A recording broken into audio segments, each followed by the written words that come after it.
Don't you know the rules? What rules? You don't...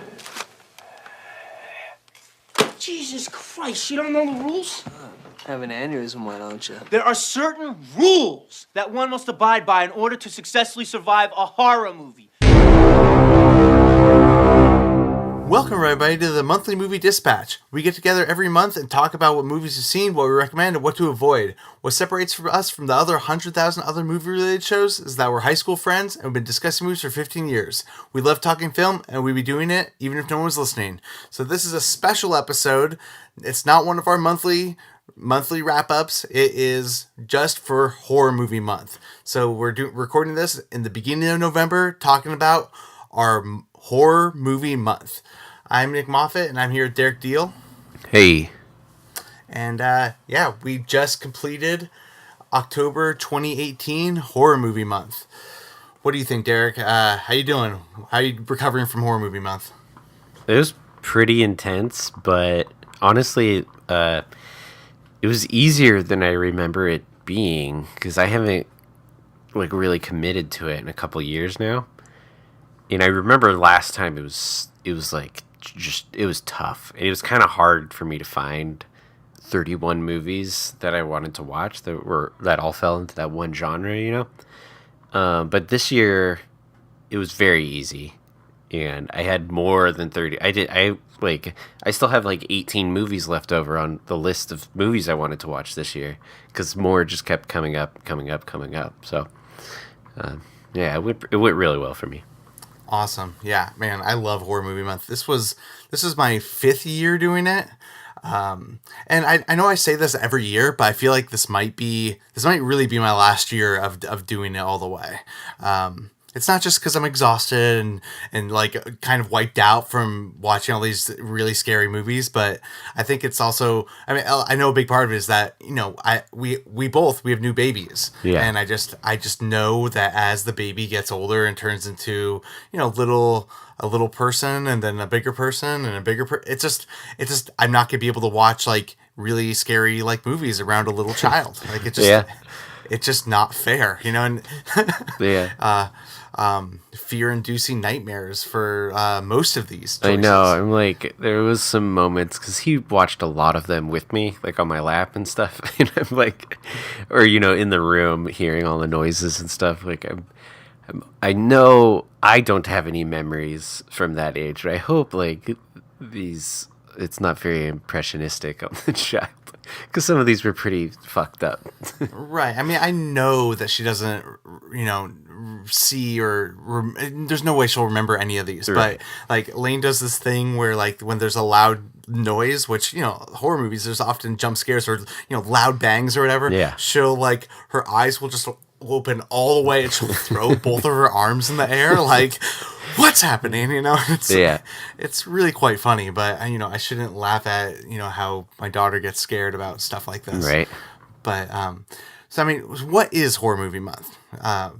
What is the challenge that we do here? Well, it's just to it's really paying tribute to horror movies, and in the month of Halloween, it's trying to watch a movie every day. And for me, it's really opened me up to the genre. Because of this Horror Movie Month challenge thing, it's become my favorite genre easily. Yeah, I remember when me and you did in 2014.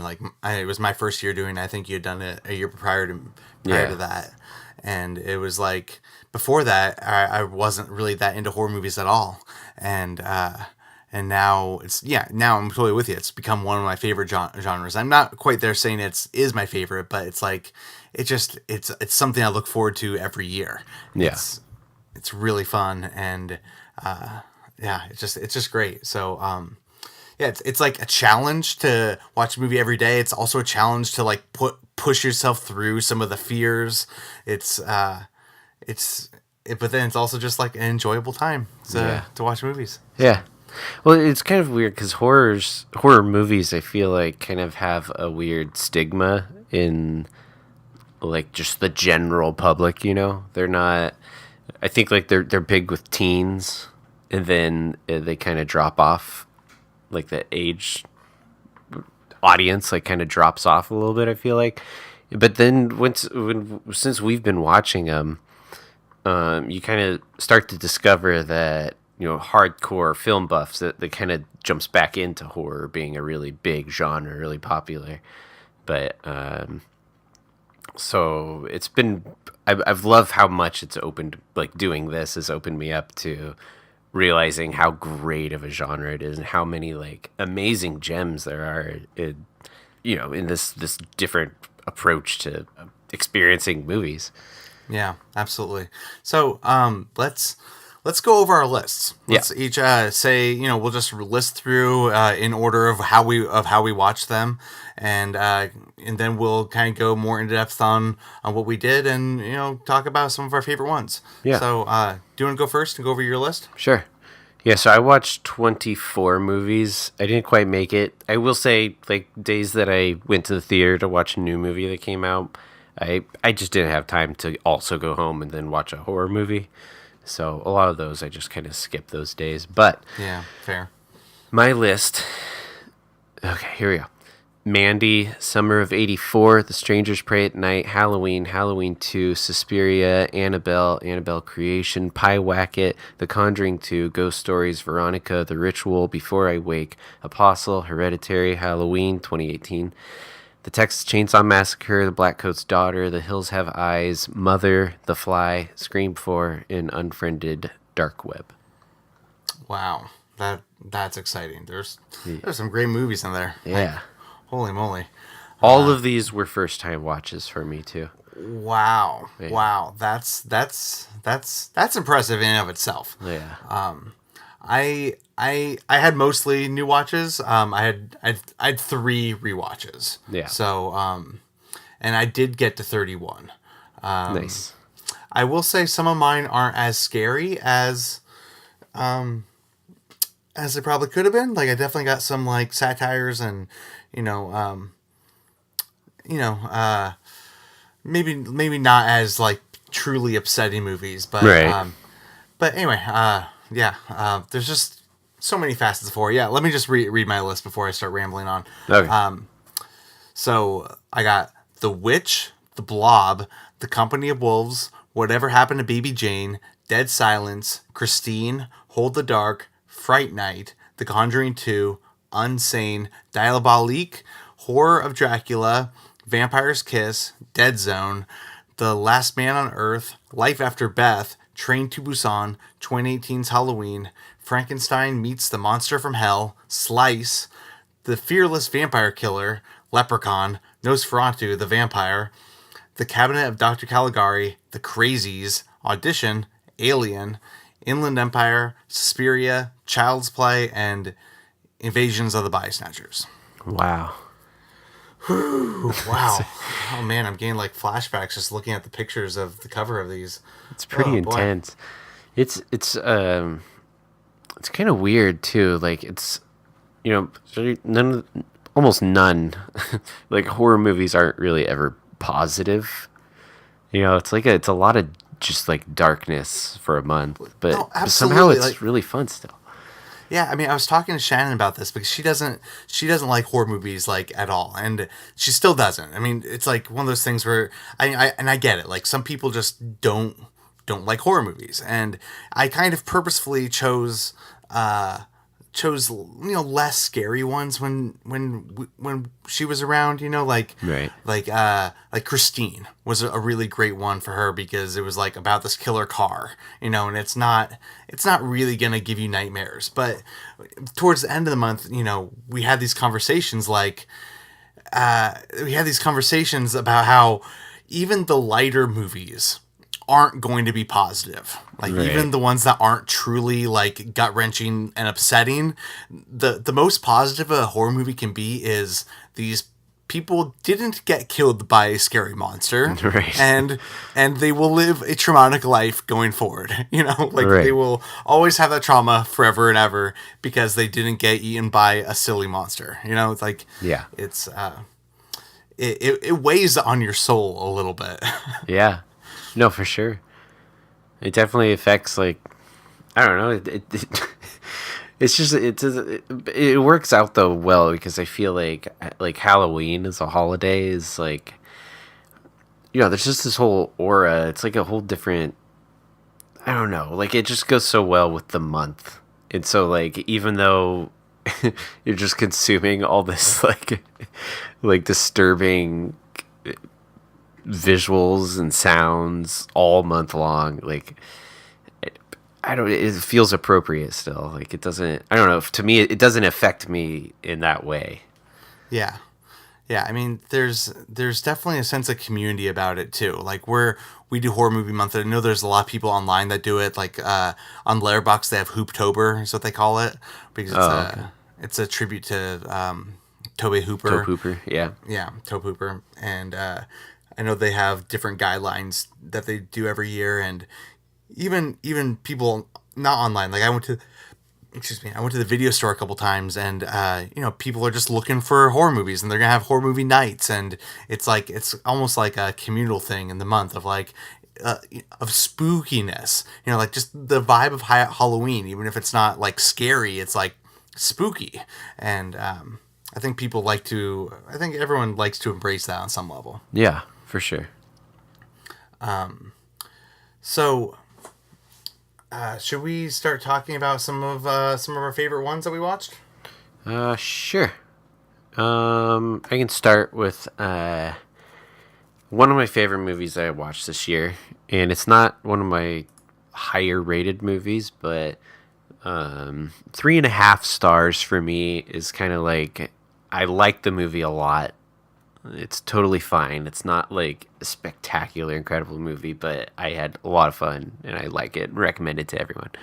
So my first movie, I rated it 3.5 stars, is Annabelle Creation. Part of this horror movie month is I want to get caught up on the Conjuring series, because it's expanding pretty quickly. And so the only one I didn't watch is The Nun, because it actually left theaters before I really got a chance to. But Annabelle the Creation, or just Annabelle Creation, I thought was great. It kind of brought back, it's story-wise, without going into spoilers, it's like and I haven't seen The Nun. I'm guessing The Nun probably even takes place before Annabelle Creation, but it's kind of like the earliest film chronologically for the Conjuring series. So it does lay some like hint, like some little callbacks and whatnot to the other Conjuring movies. But it's directed by David Sandberg, director of Lights Out, which was also decent. This movie, what's really cool about this movie is it has a really simple story that we've seen in tons of like possession movies. But what this movie does that's really cool is I think he really does a great job at embracing like the haunted house thing, like gimmick. And they probably spend like the first half hour of the movie just making sure we understand where everything in the house is. They lay it all out. They show us some weird things like that the kids just kind of spot around this place that they show up at the beginning of the movie. And it plants all these little seeds that immediately when you see these things, you're like, you know they're going to come back to it. And so regardless of the story being kind of boring and lame, it was like these things that they planted and building out the geography and everything. Once they start the actual hauntings and stuff, it's really exciting, and it kind of creates its own momentum because you have all these things that they're going to go to, and then it's like just seeing how they fall in line. And I don't know, like it's just I haven't seen a movie really do that as effectively as this movie did. For example, there's like a scare. They show a scarecrow at the beginning of the movie. And it's like this creepy scarecrow. The kids thinks it's a person. They realize, it's not a person. But you're like, okay, well, it's a creepy scarecrow. It's going to come back at some point. And an hour later in the movie, sure enough, you get to, the kids are, being chased, whatever. They end up in the barn, and you see the scarecrow in the background. And you're like, oh shit! Like that kind of stuff. They planted really well, and they true to the Conjuring series. They use a lot of practical effects, and it all just pays off really well. It's more of like it's scary. It has like the jump scares and stuff, but the momentum and the pace of it almost feels like an action movie. Like it just keeps going so quickly, and I don't know. It all works out really well. I loved it. That's really great. I think the Conjuring series does that sort of thing really well that you're talking about of paying off. I feel like I've only seen the first two. I've only seen Conjuring, Conjuring 2, but I feel like in both of those movies they kind of something's going to happen. Right. And they even might have shown you what's going to happen. But the dread is still there, and then when you finally do see it happen, it's like the payoff is always worth it. It's right. Like, yeah. It's always scary, and they show you it, and it's shocking always, even if you've already seen it already. Right.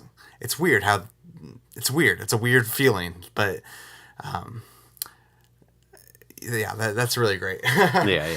It's great when they can like nail that. I think like that's what horror and like action having common. It's like when you can deliver, in an action movie, you always know that this action scene's gonna happen. There's not like an action scene out of nowhere, and it's like it's being able to execute it in a way that like feels like a good payoff. The first movie I wanted to bring up is kind of similar in that kind of way in terms of you comparing it to an action movie. Train to Busan. So that's it's a zombie movie. Have you seen that one, Train to Busan? I have not. I meant to see it in theaters when it was in theaters. I still haven't gotten around to watching it though. So it's a Korean film, right? And it's a zombie movie. And what was so exciting about Train to Busan is that it's kind of a tired genre. The zombie thing. We've all seen like every iteration of zombie movies at this point. And they managed to keep this one incredibly fresh by putting it in a location of a moving train. Trains are always cinematic. I don't know if you've ever ridden a train, but like just riding and being on a train with the moving landscapes on the side of you, it's like a cinematic feeling. And so putting a zombie movie, like a natural disaster, end of the world scenario where no one knows what's happening, but the train is going to keep moving, it makes the pace just quick and urgent and exciting, and you're just kind of it's so fresh, and the zombies are there, and it just was great. The pace just made the movie really, really, really exciting. And another thing I really liked about Train to Busan though was that they have a character who's really unlikable as a main character, but then you start to like him because you see where he's coming from. They set up a really great relationship with him and his daughter, and they bond with each other. But it's, like I said, it's like this apocalypse or just shit's going down, right? And they effectively make you care about him. This guy who you don't really care about at the beginning of the movie, they really make you care about him. And you care about what's happening in the movie. And by the end of it, this really exciting ride, you're emotional. And I feel like you often don't get that with horror movies. I mean, you can get emotional, and but it's mostly fear. Like I said, like it's not usually positive, and it's not usually even that sad. Like people die all the time in horror movies, and sometimes it's sad, but usually it's just like, okay, on to the next thing. Mm-hmm. This is like, there are some really heart-wrenching emotional moments in Train to Busan, and really, really effective as a zombie movie. Nice.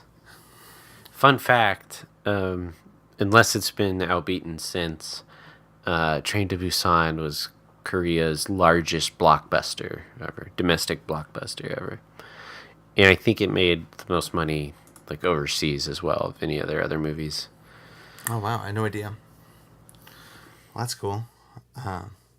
Anyway, what's your next movie? My next movie, I just want to get this out of the way because I I know you have some things to say about it too, is Mother. Love it. Yeah. Darren Aronofsky's Mother. Darren Aronofsky, I'm always kind of worried to watch his movies. I've only seen like 3 of his films so far. So I've seen like Requiem for a Dream, which is like one of the most shocking things I've ever seen. It's one of those movies that I always like tell people, you gotta see it. Like, no, I won't watch it with you. I'm not gonna watch that movie again. But Right, and you should it's definitely also a watch movie it. it's also a movie that you have to plan your whole day around. Like, Right. You can't be social after watching that movie. No, that movie, and like this is not an exaggeration at all. It sounds like maybe something you'd put in a movie or something, but I very, very clearly remember watching that movie in my room at like 16 or whatever, whenever we got into Darren Aronofsky. And I remember the DVD menu really clearly because it's like a infomercial. Yeah. Do you remember that? Yeah, And like, totally. so I remember the movie ended. I sat there, I watched all the way through the credits, and then I just watched that menu for like 20 more minutes before I even got up and like had any reaction to what happened. It's got that guy too, like Michael McDonald, or Yeah. and he's like the host of that infomercial. Like, Right. she's got to have it. She's got to have it. And it's like, I don't even know what they're selling, but it's like, it's, yeah, I know exactly what you're talking about. Yeah, but so that was my introduction to this director. Then I watched The Fountain, which is like so over my head. It's so hard for me to even comprehend that movie. So going into Mother's been a hard movie for me to just pop in and watch. And I kind of just had the right moment where I was like, I'm going to watch Mother. And like any great movie, it totally just sweeps you off your feet right away. But this movie is crazy. I want to say, like, the camera work in this movie and the editing, it's like, I've never seen something shot like this before. Or it's probably like 80% of the movie is Jennifer Lawrence is like center frame. Like we barely even see anything from her perspective. It's all like focused on her throughout the whole movie, which is, it's weird. It's really like claustrophobic, and it just creates a strange, feeling. And I don't really know how much we should talk about like the actual plot, but I thought this movie was incredible. I gave it 4.5 stars. It's not like a perfect film, and I think like what is a perfect film? But it's almost too. I don't even know what the term is for it. It's like not. I could see it being too abstract for some people. Yeah, abstract. Like it's one of those movies where it's about anything you want it to be. Like, there's maybe not anything, but like you could interpret this movie so many different directions. Yeah. I think you wrote in your review that like something similar, that everyone, depending on who you are, will have a different take on this movie. Yeah. And it doesn't matter what the correct take is. There probably isn't a correct take. Like, who knows what Darren Aronofsky was trying to say, and it doesn't matter what he was trying to say because it's so kind of personal. Like, there's just so many different directions that you could go with meaning of this movie. Yeah. It definitely is a movie that you have visceral reactions to. Yeah. I think I talked about it last year, but the first time I saw the movie, I walked out of the theater and I was just shaking, and I just didn't trust anyone in the world. I had to like drive home. There was traffic, and I was just like expecting the cars to just blow up around me, or people were just gonna, swarm me. I just didn't trust anybody. I had this deep like anxiety of other humans, and I saw it a second time a few weeks later, and I laughed for most of it. Like, it's such an absurd movie, and I love it. I think about it all the time, and I'll be honest, I have it on Blu-ray, and I'm pretty like I'm very unsure about when I'll ever watch it again. There's a few scenes that I don't want to really talk about in detail, but being a new father and having a baby at home, I'm like, I don't know if I want to watch. I don't know if I want to watch some of that. Right. You know what I mean? Yeah, I know what you mean. I don't know if you get this way, but I'm much more sensitive with baby stuff. You know, like we saw Halloween in theaters together, and the new one, and there's Yeah. that scene where like Michael Myers like walks up to a crib, and I'm sitting there to myself going, if he kills that baby, I might have to leave. Like Yeah. I might just walk out. I might just be done with this movie. Yeah. And he doesn't, you know. But spoiler, he doesn't kill a little baby. But yeah. you know, it's just interesting how you know I'm having those reactions now inside of myself. Well, yeah, like your perspectives changed, and then you got like this. You know, there's new fears that have been introduced. And yeah, someone stabbing your baby is definitely one of them. Yeah, crazy. Yeah. I mean, I want to say, like, this movie, like, Darren Aronofsky's been around for a while now. And it's really cool to see, like, I think this movie is such a great showcase of his skill as a director. Because of what we've been talking about, everyone has different reactions. And like you said, like you're going to have some sort of visceral reaction to what happens in this movie. It may be completely different emotionally and like, you know, everything, like what you see the movie as than the person next to you.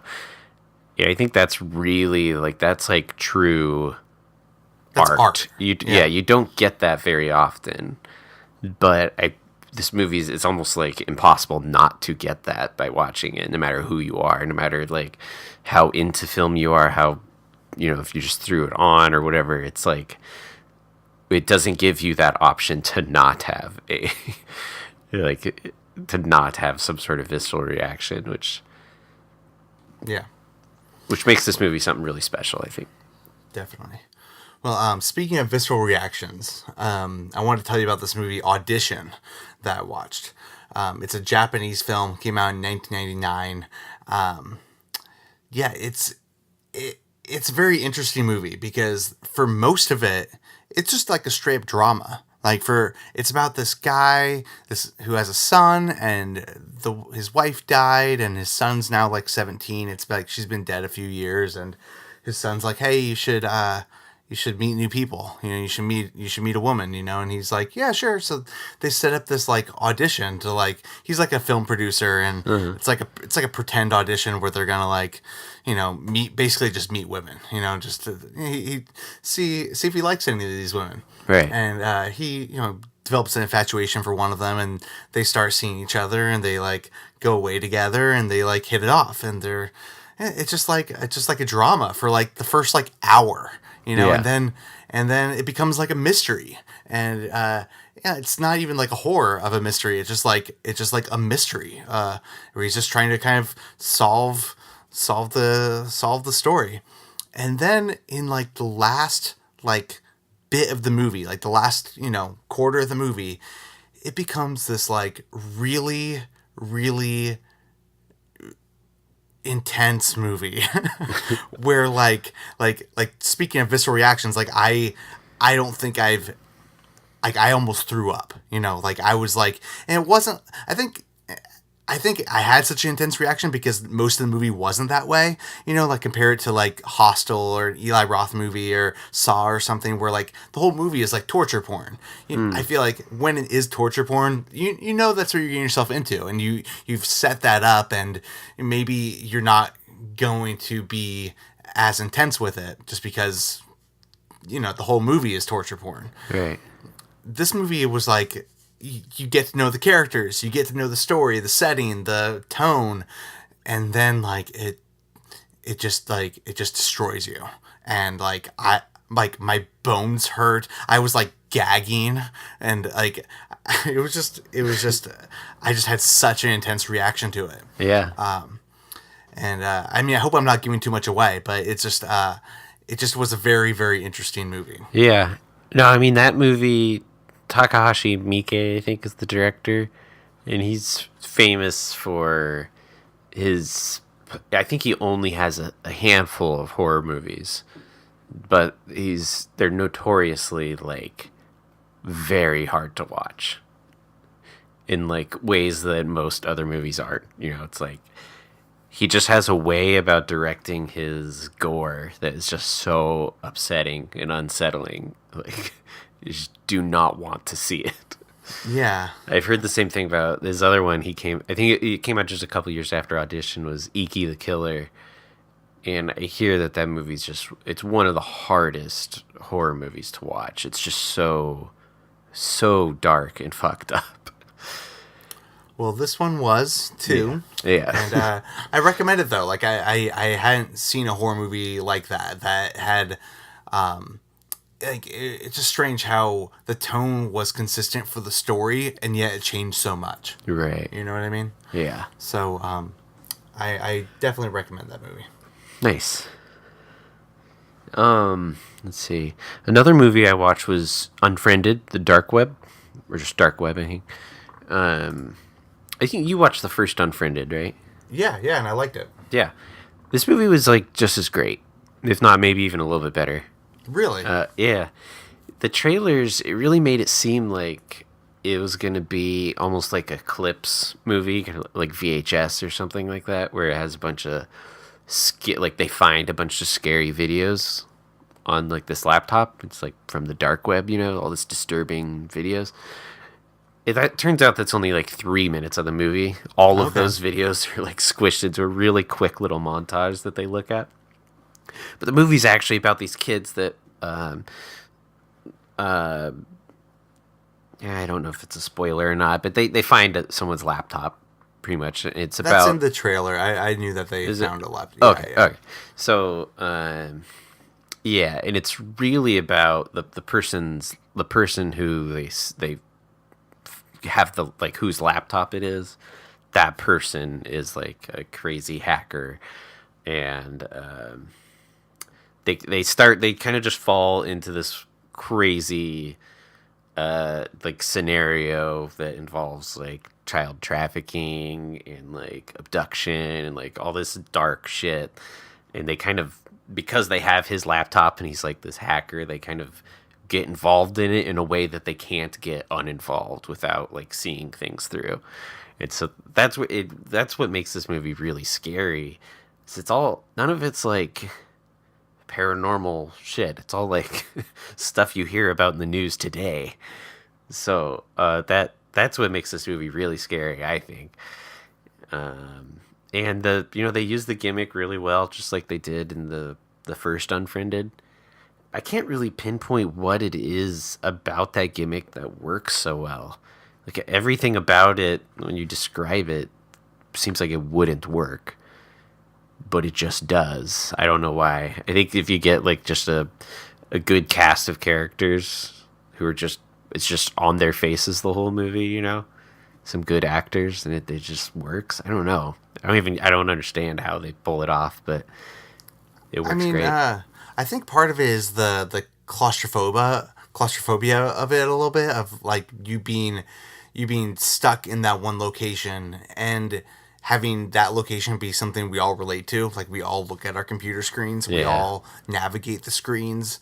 And we might not be as like, we might not be using Skype and chatting as much as the teenagers are in these movies, but it's something that we can relate to. Right. I will say this, I have a little webcam for streaming and stuff, and it has this little nice security screen that this movie made me just flip that screen closed. I don't like worry about leaving it on now. But definitely like it's freaky. It's a freaky movie, but it's great.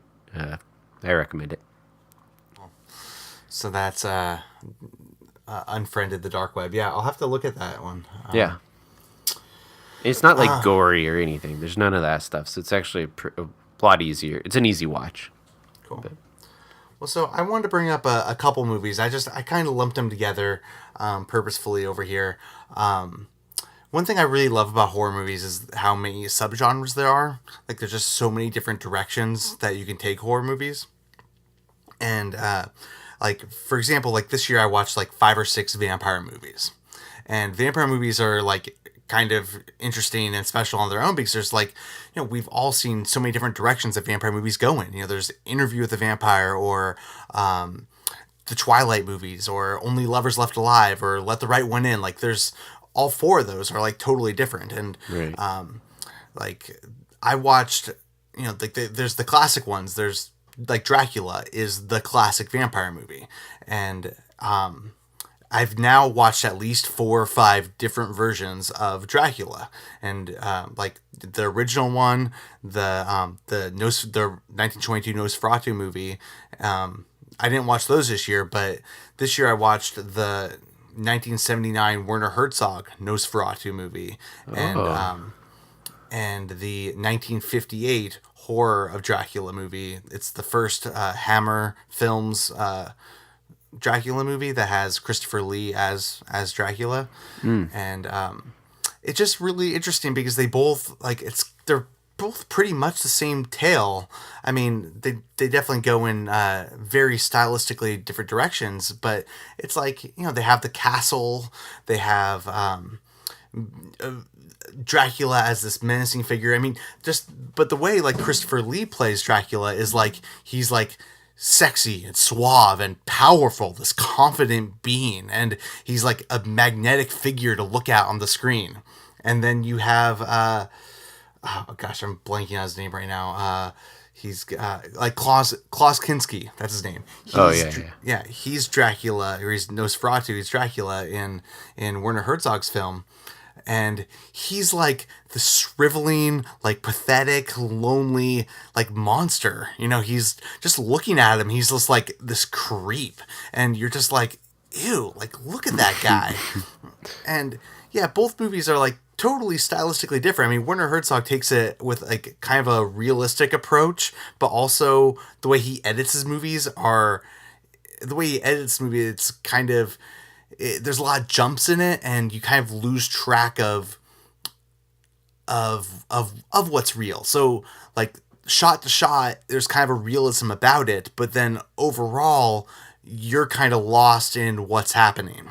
It's really interesting. Werner Herzog, he's a great director. Yeah. But then like the horror of Dracula, this Christopher Lee one, it's more like cartoonish, I guess, but it's really fun. Like Christopher Lee is Dracula. He's got this house. He's got this whole presence about him. And then Peter Cushing shows up as Van Helsing, and they like have a battle. They like, it's almost like a comic movie where they're like fighting each other, and it's this whole like, it's like it's almost an action movie. It's like it's exciting. And anyway, I just kind of wanted to lump those two together because it's just interesting to me how you can take this. How horror movies kind of present this opportunity to tell these classic stories in drastically different ways. Mm-hmm. So yeah, the Hammer movies are fun too. I watched a couple of them this year, and like Terrence Fisher's, he's one of the big directors of those, and he's directed a bunch of Frankenstein movies too. And yeah, I'm pretty excited to watch more of those movies as the years go on. Yeah. Yeah, I've been wanting to dive into some of the older, some more vintage horror. I definitely tried this year was kind of my year to jump in a little bit to that, kind of dip my toes in it, because I really haven't seen much at all of older horror movies. So this year I watched like The Fly, and finally the old Halloween movies. But yeah, that's something I definitely want to get back into too, or get into. Let's see. Another movie I watched that I liked was Summer of '84, which is one of the most 2018 movies like possible right now. Just like this is such a craze right now, the '80s style, nostalgia aesthetic. And I'm kind of like this movie kind of after watching this and like movies like It and Stranger Things and just all these different things that have been really successful in using this style, not just as like a callback to that time, as like a nostalgic thing, but just using that style as a way to make a movie, And I've kind of just decided like I don't know that it's just 80s nostalgia. I kind of think it's a style that may be here to stay. and I'm okay with that. And this movie kind of made me realize, like, I can just watch this kind of like this whatever it is, you know, with the synth music, and maybe if it's a way of shooting things, the way people dress, it just like it's just a fun look to a film, and I'm totally okay with it just happening all the time. I mean, it's kind of like, a few years ago, It Follows came out. Yeah. And at the time, it was like, the time period that this movie takes place isn't clear. Like, they don't actually say if it's in the 80s or when. I mean, there's a character who has, like, a tablet or something at some point. But it's very much, now that there's been a bunch of these nostalgic kind of movies, it's like, okay, so that movie kind of fits into that mold. And you can be nostalgic without being so explicitly, I don't know, a certain time period, I guess. Right. You know, this movie does take it a little bit further because it's very seeped in the culture of that time. You know, there's... Well, it's called Summer of '84, so, I mean, clearly it's, we know what year it takes place in. Yeah. Christina just scared the shit out of me. Really? Yeah. I didn't even know she was in the room. She just, like, appeared behind me. But, oh, God. Oh, yeah, but so it's, you know, there's literally missing kids on, like, milk cartons and stuff like that in this movie, which was very much a thing back then, you know. That's what happened when people went missing. There were, you know, newspaper clippings and milk carton pictures and stuff like that. So this movie is very seeped in that, and it's, you know, it kind of does the same thing that it succeeded at. The movie It has really charming child actors that all hold up their side of the film really well, and you know, it really brings back some of the adventurous feels that you get from, at least that I got from watching, like, Stand By Me and stuff. And I think it had a modern, you know, what I think works so well about these kind of movies. I keep bringing up It just because I love that. I think that movie nailed everything so well. Is like bringing the modern abilities of, like, CGI and, like, some of the more different, you know, techniques for, like, gore and stuff. I think this movie just uses everything really well. I think probably the worst part about this movie is its story is kind of, I don't know, we've seen it a lot, and it doesn't really take this kind of story into anywhere new. And it definitely has some, like, you know, it's not like a perfect movie, but I enjoyed it a lot. I thought they nailed, like, the aesthetic. The score is really, really great. It's a full original score for this movie, and I don't know. I just had a lot of fun, and I liked it a lot, so I'd recommend it. Nice. Yeah, and it's a 2018 movie. Cool. Yeah, I'll have to look at. How did you watch that one? Is that available on Prime or anything? Yeah, I rented it. Oh no, I rented it on Amazon. I want to bring up a movie that I had seen before, but so I've been working on, like, a top 50 horror movies list, just like my personal, like, you know, top horror movies that that does something for me, you know, just a personal top 50. And there was one movie on there that I had in the upper 20s, like 21 or 22 or something. But it was like, I know that after I rewatch that movie, like, it's going to bump up so high. And I couldn't honestly put it that high because I didn't really remember it that well. But I knew that I was going to love it once I finally got around to rewatching it. Mm. And that movie was Alien. Oh, yeah. So I rewatched Alien, and my God, that is a perfect movie. Like, it really does everything right. It has a small story, but it alludes to so much more intrigue, whether it be, like, the company that they're working for, or the history of the alien, or all the stuff that Prometheus and Alien Covenant have totally gone into in great detail. Alien just kind of hints at that while just telling a simple and perfectly executed movie of a monster in a small space. And it is terrifying. It is so scary. There are scenes where I'm just jumping and yelling, and they're nightmare inducing. I can't even imagine being in the theater in 1977 and seeing this Alien for the first time and how scary that must have been. I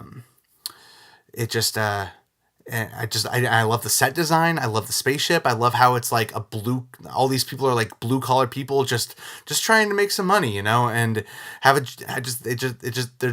jobs just happen to be in outer space. It's just such a great movie. And yeah, and I wasn't wrong. It easily bumped into my top 10. I think I have it number 6 or something right now. So, yeah, just fucking Alien. So good. Yeah, it's so great. I mean, that's one of those movies for me that's when I was younger, my grandma really got me into a lot of movies because she's always been into sci-fi stuff. And so I saw Alien at a really young age, and it was horrifying as a kid, but it was probably a big influence on me just getting into movies. Just because it's so, even now, I feel there's nothing like it. They don't make movies like that anymore. Nowadays you have to over-explain things. You have to show more. And this movie had so much happening in the shadows. Well, anything that people took from this movie, isn't they didn't really take anything from this movie that made this movie good. The stuff that really sets this movie apart, no one's really copied it or tried to redo it, and especially not in a effective way. Even the sequels almost change genre immediately. It's something really special, and it holds up so well. Yeah, so we've already watched Aliens. I went out and bought the first 4 in a Blu-ray box set. Yeah. And so we've already watched Aliens. Yeah. Which you're totally right. They just change. It goes from it being a horror movie to it being an action movie. But I think that absolutely works though. For sure. That's something that they needed to do in order to not just retread the same material. Yeah. So I think that transition works, but I've actually never seen Alien 3 or Resurrection. So I'm pretty excited to go forward and watch these next 2.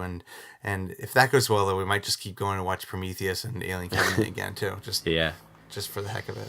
I wonder if that's a James Cameron, storytelling technique that he does. It's so he didn't do the first one, but he did the second one, and he obviously, made an active decision to make vast changes to the overall genre of the film and how the whole movie unfolds. And then he did the same thing with Terminator. The first movie's I consider it slasher-esque, and then the sequel's totally by the books action movie. There might be something to that. Yeah, taking it up a notch, and in order to take it up a notch, you make it less about just one person being killed and more about the action going on. Yeah. Let's see. Another movie I watched was this movie called Pyewacket. I have no idea how I came across this movie. I watch a lot of trailers on YouTube and a lot of B movie trailers and just whatever pops up, I'll usually watch it. And this movie just kind of caught my eye. So I decided to follow it, and it came out and it got pretty good reviews. So it's I'll give it a watch. Rented it on Amazon. And so a little bit about me, I've been trying just for fun, writing little scripts and stuff. And the one I've completed the most is very, very similar to this film. The ideas, the locations, and a lot of the imagery are stuff that I had written in mind, which it's a weird thing, but I think this is like the far, far, far superior, like refined version of what I would dream of doing with a story that I was working on. But so it was a really interesting experience to watch. It's like your nightmares come to life. Yeah, it was strange, and it's far scarier than the stuff I came up with. But then also, on top of that, like, connection to me, it literally has these scenes in this movie that are like specifically big fears of mine.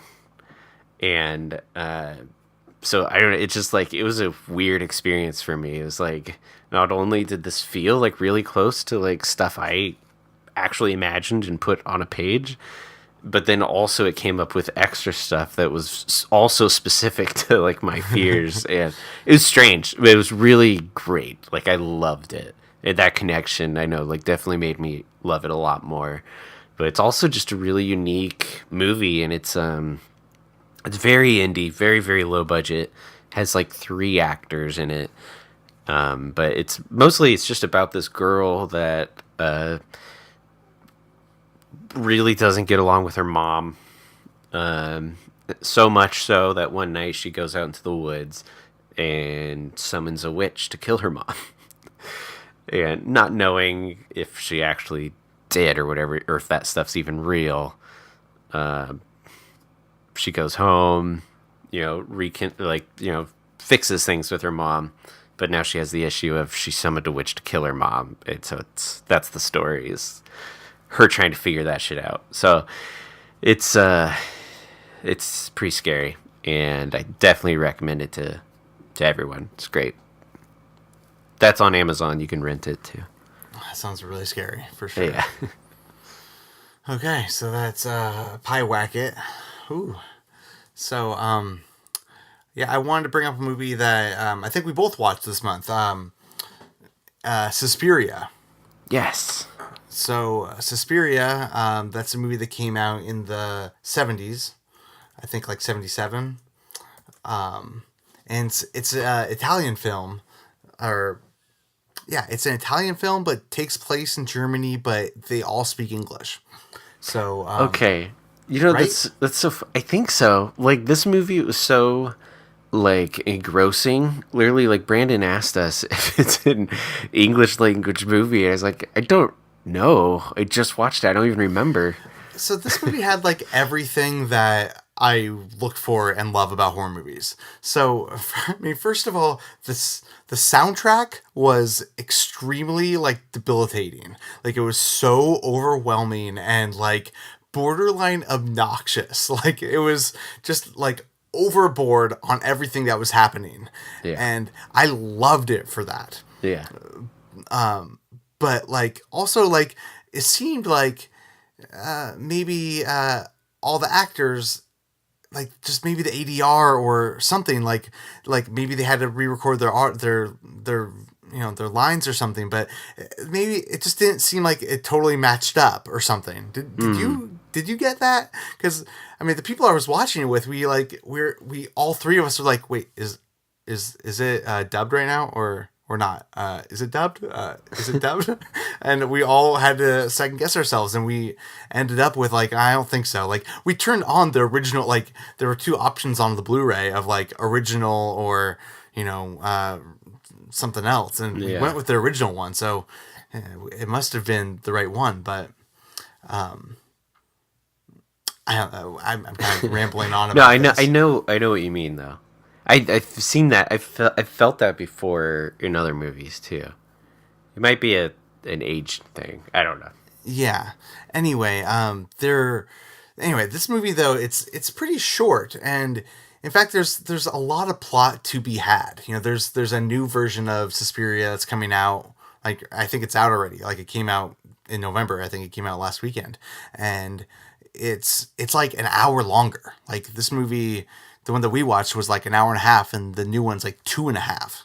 And I honestly think that makes sense, because it seems like with this movie, there's a lot of plot left on the table. We don't really know a lot about why things happened or who was in control, or it was almost like a series of epic scenes, and those scenes were very epic. Like, the set design was so mesmerizing. Like, some of the shots and cinematography were just like fucking gorgeous and psychedelic, and just like, wow, like I couldn't even believe what I was looking at on some of it.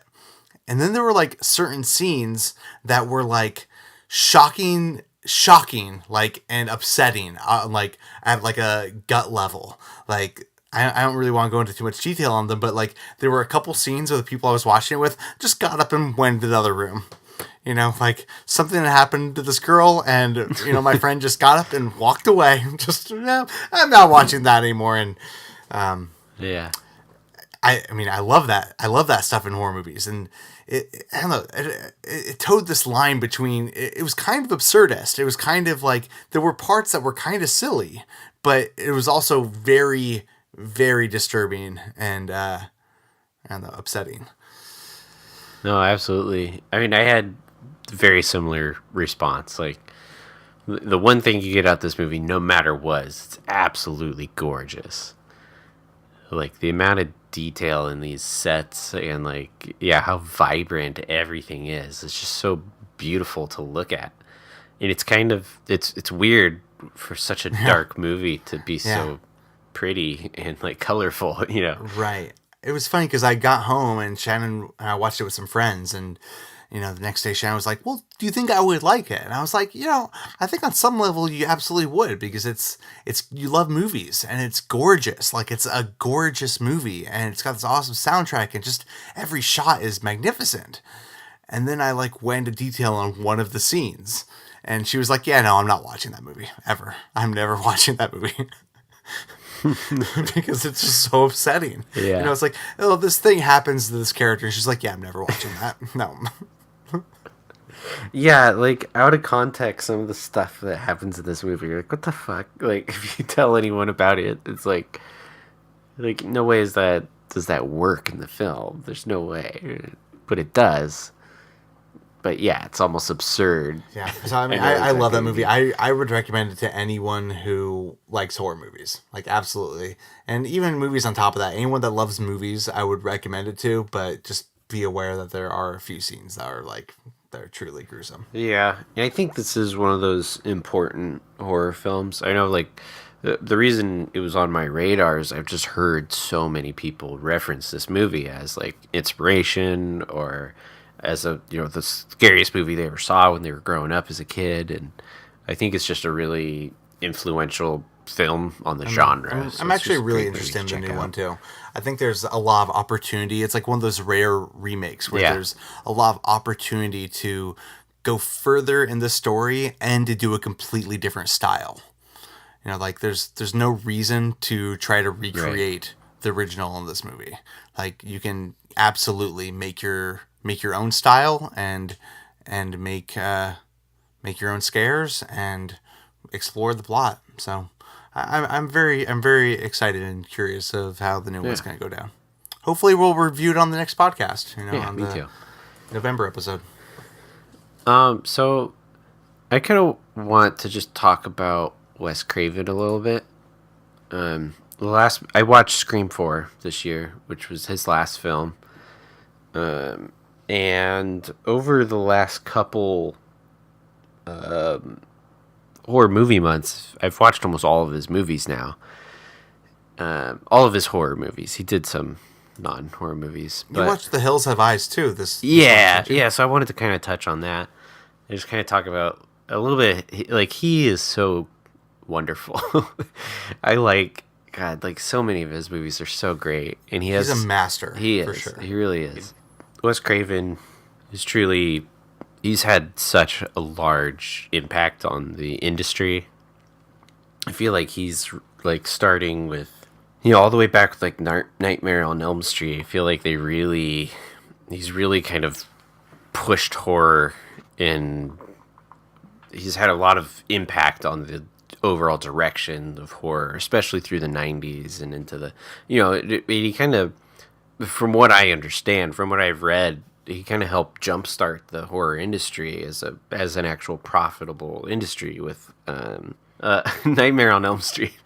And then again with Scream, because yeah, and it really shows like just how dedicated to the genre he was, and just how like built he was.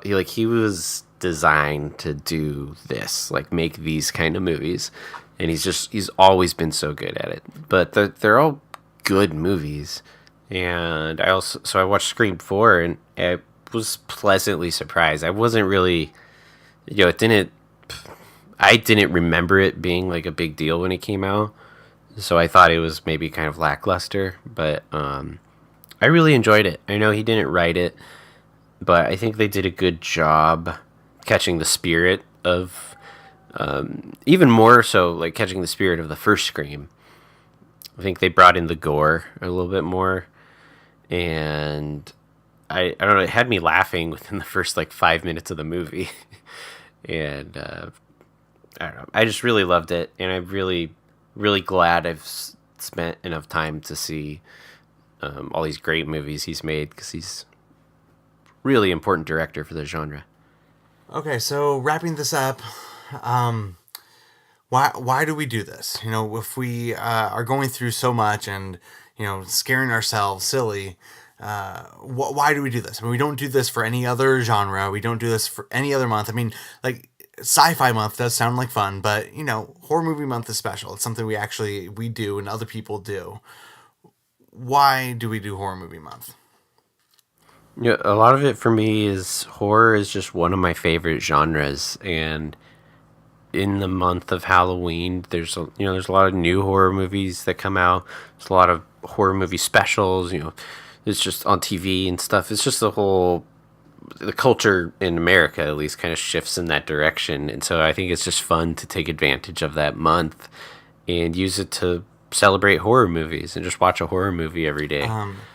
Yeah, totally. There's that thrilling aspect of it too, where, there's that thrilling aspect of it where you get to watch these movies and feel.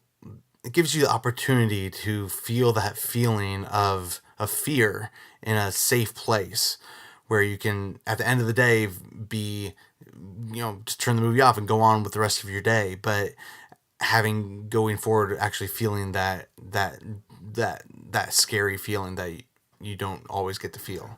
Right, it's kind of the same thing with action movies. When you get a really big bombastic action scene, you're it's a unique feeling. You're thrilled. It's really exciting. But with horror movies, it's that same kind of thing, but it's just in a little different direction, and this direction is oftentimes like uncomfortable, and fear's a little bit different. It's a different kind of exhilaration than being excited, and sometimes people don't like that feeling, but I think there's something about it that's kind of worthwhile too. So I mean, it's positive in some way. I mean, I think that on some level, being able to feel these feelings and kind of see your fears realized makes real life a little less scary going forward. Yeah, it's kind of therapeutic. Anyway, with that, let's just wrap this up. Derek, where can people find you online? You can find me on Letterboxd at Chicken Tack. Cool. I'm on Letterboxd too at Mothman23, and I think both of us put our horror movie month lists on our profiles. And another part of horror movie month is that we like to do a review for every movie we watch. Like you did that, didn't you, Derek? Yeah. Yeah. So you could go on and follow our profiles and read more about the movies we watched, and follow us going forward. Letterboxd is, once again, I'm plugging it as a great way to be social media for movie lovers. So. Anyway, thank you so much for listening, and have a great night. Bye. Bye-bye.